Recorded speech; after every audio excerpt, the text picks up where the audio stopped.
ভাই বাবুনের ভূমিকায় চরম ক্ষুব্ধ মমতা। ভাই হিসেবে পরিচয় অস্বীকার। বাবুন বন্দ্যোপাধ্যায়ের সঙ্গে সম্পর্ক ছিন্ন মমতার।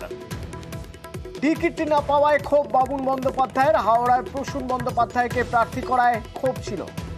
বিজেপির সঙ্গে বাবুনের যোগাযোগেই ক্ষুব্ধ মমতা। গুরুত্ব না পেয়ে নির্দল প্রার্থী হিসেবে লড়াইয়ের ভাবনা।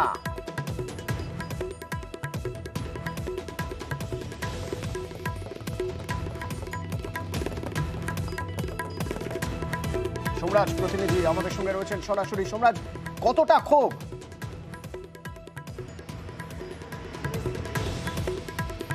দেখো, অবশ্যই মমতা বন্দ্যোপাধ্যায় যখন খবর পান যে বাবুন বন্দ্যোপাধ্যায় তিনি নির্দল হিসাবে হাওড়া থেকে প্রতিদ্বন্দ্বিতা করতে চলেছেন, তা নিয়েই মূলত ক্ষোভ প্রকাশ করেন। তার সঙ্গে সব রকম সম্পর্ক শেষ করার সিদ্ধান্ত নেন, তা তিনি প্রকাশ্যে জানান।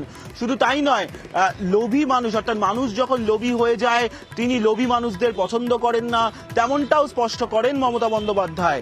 তার সঙ্গে তিনি প্রকাশ্যে এটাও জানিয়ে দিলেন যে তিনি বাবুন বন্দ্যোপাধ্যায়ের সঙ্গে কোনো রকম সম্পর্ক রাখছেন না। এই বিষয় নিয়ে অভিষেক বন্দ্যোপাধ্যায়ের সঙ্গেও তার কথা হয়েছে। অভিষেককে দুঃখ প্রকাশ করেছেন মমতা বন্দ্যোপাধ্যায় বলেই তিনি আজ সাংবাদিক সম্মেলনে স্পষ্ট বলেন। তার পরিবারের 32 জন সদস্য রয়েছে, 32 জন সদস্যই শৃঙ্খলা মেনে চলে, কিন্তু বাবুন বন্দ্যোপাধ্যায় এই ধরনের একটি কাজ করবে, তার জন্য তাকে পরিবারের শুধু নয়, তার নামের সঙ্গে যাতেও বাবুন বন্দ্যোপাধ্যায়ের নাম না আসে তা নিয়েও বার্তা দেন। লোকসভা নির্বাচনের আগে বারবার যেখানে পরিবারতন্ত্র নিয়ে বিরোধীরা লাগাতার অভিযোগ তুলে আসছিল মমতা বন্দ্যোপাধ্যায়ের বিরুদ্ধে, এই জায়গায় দাঁড়িয়ে মমতা বন্দ্যোপাধ্যায় আজ বলেন যে পরিবারতন্ত্র নয়, তিনি সাধারণ তন্ত্রে, অর্থাৎ সাধারণ মানুষের সঙ্গে বিশ্বাস করেন। সাধারণ মানুষ কি বললেন মমতা বন্দ্যোপাধ্যায়, শুনবো। আমাদের কেউ কিন্তু এরকম নয়, এটাকে সবাই খুব ক্ষুব্ধ। বড় হলে অনেকের লোভ একটু বেশি বেড়ে যায়। পরিবারটাকে বাদ দিয়ে যে যার খেলা খেলি। আমার পরিবারের ও কোনো মেম্বার বলে আমি মনে করি না। আজ থেকে আমি সব সম্পর্ক, শুধু আমি নই, আমাদের রক্তের পরিবারেরও যারা আছে, সমস্ত সম্পর্ক ওর সাথে থেকে বিচ্ছেদ হয়ে গেল। আজ থেকে কোনো রিলেশন আমার ভাই হিসেবে কেউ পরিচয় দেবেন না। তো প্লিজ দয়া করে আমার নামটা ইউজ করবেন না। আমি টোটাল ডিসঅ্যাসোসিয়েট করে দিয়েছি আমাদের ফ্যামিলি বন্ডিং, নো রিলেশন। সুতরাং আমাদের দল যাকে প্রার্থী করেছে তিনি আমাদের প্রার্থী। সোমরাজ, প্রকাশ্যে কেন এ কথা বলতে হলো?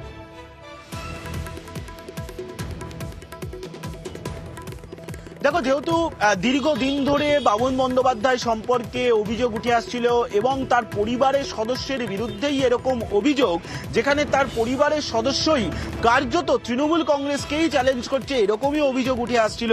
আর সেই জায়গায় দাঁড়িয়েই মমতা বন্দ্যোপাধ্যায়কে প্রকাশ্যে তার ভাইয়ের সম্পর্কেই এরকম কথা বলতেন, এবং শুধু তাই নয়, তার ভাইয়ের সম্পর্কে প্রকাশ্যে তিনি এটাও বললেন যে তিনি তার ভাইয়ের সঙ্গে কোনো রকম সম্পর্ক রাখবেন না। অর্থাৎ লোকসভা নির্বাচনের আগে এটা একটা বার্তা, তিনি যেমন দলের কর্মীদের বিরুদ্ধে পদক্ষেপ নেন, সেই জায়গা থেকে বাদ যায় না তার পরিবারও।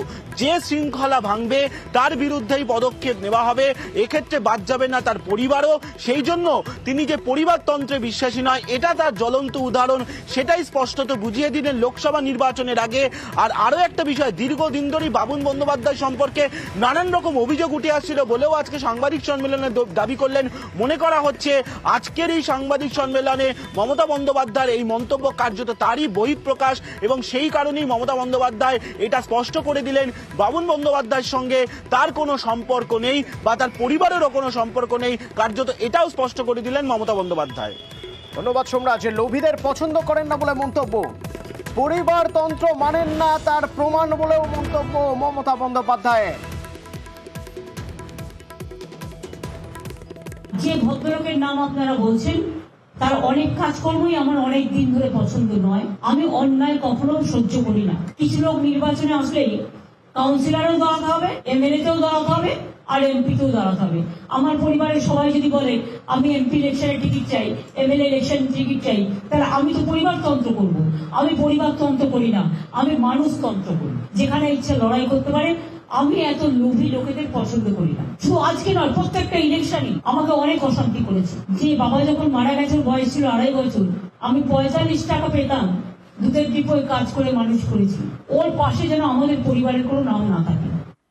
বাবুন বন্দ্যোপাধ্যায় দিল্লিতে বিজেপির কেন্দ্রীয় নেতৃত্বের সঙ্গে যোগাযোগ করতে গিয়েছিলেন। ভেঙ্কটেশ্বর প্রতিনিধি আমার সঙ্গে রয়েছেন। ভেঙ্কটেশ্বর, গুরুত্ব পেলেন সেখানে বাবুন?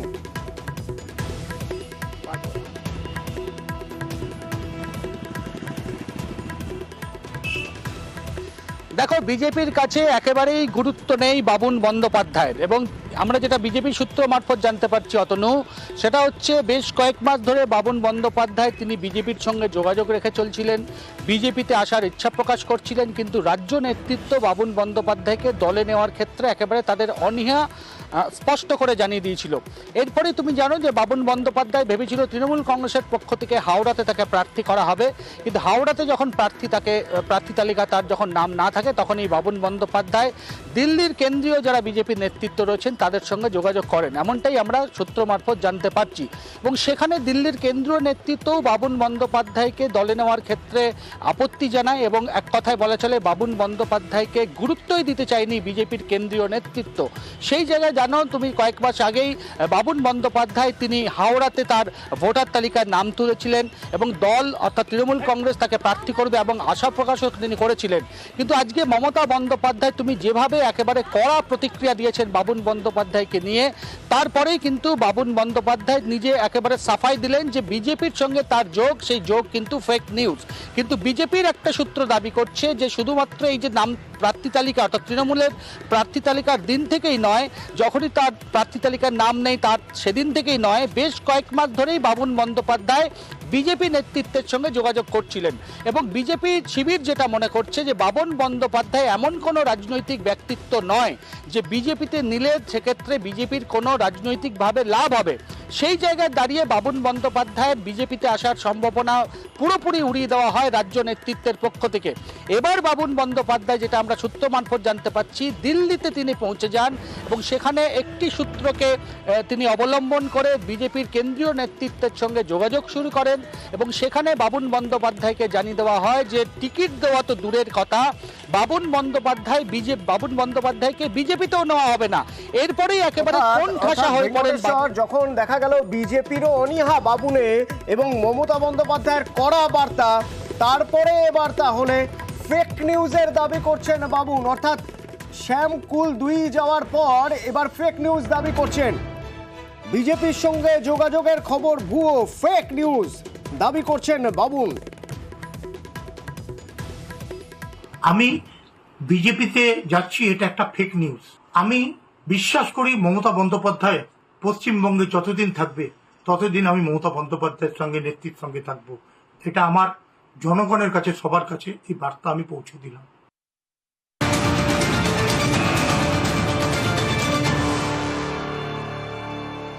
শান্তনুর দুঃখ জয়, রাজ্যসভায় প্রার্থী না হওয়ায় স্বপ্নভঙ্গের ক্ষোভ।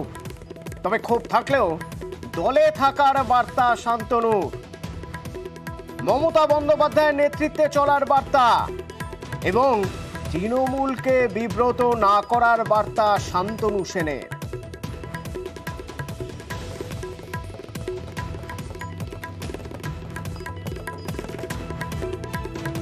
ভালো কাজ করে আবার সুযোগ পাওয়ার স্বপ্ন দেখাটা অন্যায় নয়, বা ভালো কাজ করে কোনো জায়গায় সুযোগ পাওয়ার স্বপ্ন দেখাটাও অন্যায় নয়। স্বপ্ন ভঙ্গ হলে মনে কষ্ট হওয়াটাও অন্যায় নয়। কিন্তু যখন নির্বাচনের মুখে দাঁড়িয়ে একটা দল সেখানে লড়াইকে সামনে রেখে মমতা বন্দ্যোপাধ্যায় হয়ে ঝাঁপিয়ে পড়াটাই আমাদের একমাত্র কাজ হওয়া উচিত। মনে যতই কষ্ট থাক সেই কষ্ট চেপে রেখে কাজ করা উচিত। এমন কিছু কথা বলা বা কাজ করা উচিত না যাতে নির্বাচনের মুখে দল বিব্রত বোধ করে বা বিরোধীরা একটু হলেও সুবিধা পায়। এদিকে আবার কদিন ধরেই প্রাসঙ্গিক হয়ে উঠছেন অর্জুন সিং। সেই অর্জুনকে ছেড়েই দিলেন মমতা। বারাকপুরের টিকিট না পাওয়ায় ক্ষোভ প্রকাশ করেছিলেন অর্জুন সিং। প্রথমে অভিমান, পরে ক্ষোভ, মন্ত্রিত্বের প্রস্তাব তাও প্রত্যাখ্যান করেছিলেন অর্জুন সিং। এবার মমতা বন্দ্যোপাধ্যায় বললেন অর্জুন কোন দলের হয়ে লড়বেন তার ব্যাপার। অর্জুন এখনো বিজেপির সাংসদ, বারাকপুর থেকে তৃণমূলের প্রতীকে বাধ্যই লড়বেন। ও তো এখনো বিজেপির এমপি, ও কিন্তু বিজেপির এমপি ছাড়েনি, ও এখনো বিজেপির এমপি আছে, বিজেপির টিকিট ইলেক্টেডে আছে। সুতরাং এটা ওর স্বাধীনতা, ও কোন পার্টিতে দাঁড়াবে না দাঁড়াবে আমরা পলিটিক্যালি লড়াই করব। আমাদের প্রার্থী ব্যারাকপুরে পার্থ ভৌমিক, আমি আশা করি পার্থ ভৌমিক মানুষের পুরো সমর্থন পাবে। শোনার পর অর্জুন সিং কি বলছেন? অর্জুন সিং তো বলছেন যে হ্যাঁ তিনি বিজেপিরই সাংসদ। দিদিমণিকে আমি অভিনন্দন জানাবো কি আমাকে বলেছেন কি আমি বিজেপিতে ছিলাম, বিজেপিতে আছে, বিজেপি সাংসদ, এই কথাটাকে আমি স্যালুট জানাচ্ছি। আমি বিজেপি সাংসদ ছিলাম, বিজেপিরই সাংসদ হয়তো আগামী দিন হতে পারি। তো বিজেপি সাংসদ ব্রিগেড প্যারেড গ্রাউন্ডে ওনার মঞ্চে বসেছিল, এটা আমার জন্য খুব ভালো। কি করবেন অর্জুন সিং? এদিকে তো তার বিরুদ্ধে পোস্টার পড়ে গিয়েছে বারাকপুর স্টেশনে। বারাকপুরে অর্জুন সিং এর বিরুদ্ধে পোস্টার বিভিন্ন জায়গায়। বিজেপি দল বদলু চাই না, বিজেপিতে দল বদলুর স্থান নেই, পোস্টারে লেখা। বিজেপি কেন্দ্রীয় নেতৃত্ব কি এটা নিয়ে ভাবনা চিন্তা করবেন? বিজেপিতে দল বদলু চাই না, বিজেপির পাল্টিবাজ চাই না। দেখুন কাউন্টার, টিকিট কাউন্টার ব্যারাকপুর স্টেশনে, তার পাশাপাশি এরকম পোস্টার। বিজেপিতে দল বদলু স্থান নেই।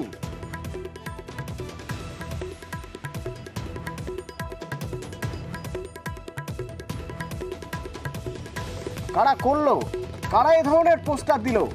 অর্জুন সিং এর কাছে যখন জানতে চাওয়া হলো কি বলছেন শুনুন। মাতৃভূমিকে লোক দুদিন আগে আপনি বয়ান দিতে দেখবেন, তো ওই কথাটা বলেছিল, সেই সেম কথাটা ওখানে লেখা আছে।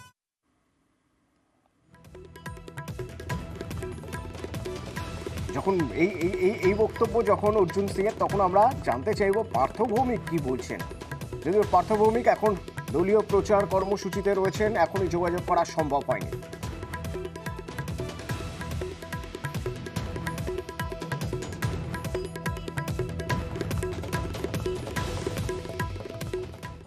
ওদিকে আবার হুগলিতে পোস্টার, সেখানে বিজেপি প্রার্থীর বিরুদ্ধে, লকেট চট্টোপাধ্যায়ের বিরুদ্ধে, যে পোস্টারে লেখা মোদিজি আমাদের বাঁচান।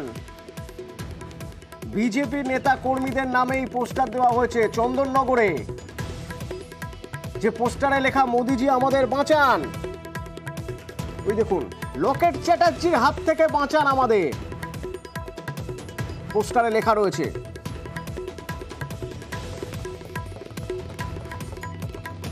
এই পোস্টার দিল কারা? লকেট চট্টোপাধ্যায়ের নামে পোস্টার, লকেট চট্টোপাধ্যায়ের হাত থেকে মোদিজি আমাদের বাঁচান লেখা রয়েছে। লকেট চট্টোপাধ্যায় কি বলছেন? কিছু না, তৃণমূল ভয় পেয়েছে, নিজের নাম না লিখে আমাদের মণ্ডল সভাপতিদের নাম করে এইসব ধরনের কিছু করছে, এরা ভয় পেয়ে গেছে। যেভাবে আজকে সিএ হয়েছে, 370 দ্বারা বিলীন হয়েছে, নারী বন্ধন অধিনিয়ম বিল হয়েছে, মহিলাদের জন্য এত কিছু নরেন্দ্র মোদীজি করেছে, হুগলিতে তৃণমূলের মাটি তো অনেক নড়বড়ে হয়ে গেছে, আরও নড়বড়ে হয়ে গেছে, এইসব ভয় জয় পেয়ে এইসব ধরনের কিছু লিখছে। বিজেপি যারা প্রচারে রয়েছেন, যারা লকেট চট্টোপাধ্যায়ের সঙ্গে রয়েছেন, তাদের দাবি তৃণমূল আসলে ভয় পেয়ে গিয়েছে, তাই তারাই এই ধরনের পোস্টার দিচ্ছে বিজেপি কর্মীদের নাম করে। এটা সম্পূর্ণ মিথ্যা অপপ্রচার। লকেট চ্যাটার্জি প্রার্থী হওয়াতে রচনা ব্যানার্জি পর্যন্ত ভয় পেয়ে গেছে। লকেট চ্যাটার্জিকে আমরা চন্দননগর বিধানসভা থেকে 3 মণ্ডল সভাপতি 50,000 ভোটে লিড দেবো, এবং হুগলি লোকসভা থেকে লকেট চ্যাটার্জি যে ভোটে জিতেছিলেন 2019-এ, তার ডবল মার্জিনে ওনাকে জিতিয়ে নিয়ে আবার দিল্লিতে পাঠাবো। এটা আমাদের প্রতিজ্ঞা রইল। এদিকে আবার তৃণমূল বিধায়ক অসিত মজুমদার, তিনি দাবি করছেন এসবের সঙ্গে তাদের বা দলের কোনো যোগ নেই। আমরা তো বলছি 5 বছর কোথায় ছিলে, এখন এসে নাটক করছে। আমরা তো বলছি না, ওদের মণ্ডল সভাপতিরা বলছে এটা তৃণমূলের কাজ। তৃণমূলের খেয়ে দিয়ে কাজ পড়েনি, লকেটকে নিয়ে ভাবতে হবে। আমরা মোদিজিকে নিয়ে ভাবি, লকেটকে নিয়ে ভাবি না। লকেট বাচ্চা মেয়ে, ওর সাথে কি লড়াই? এটা বিজেপির মণ্ডলের লোকেরা করাচ্ছে, বিজেপির ছেলেরা ওকে চাইছে না। কেউ আছে বিজেপির?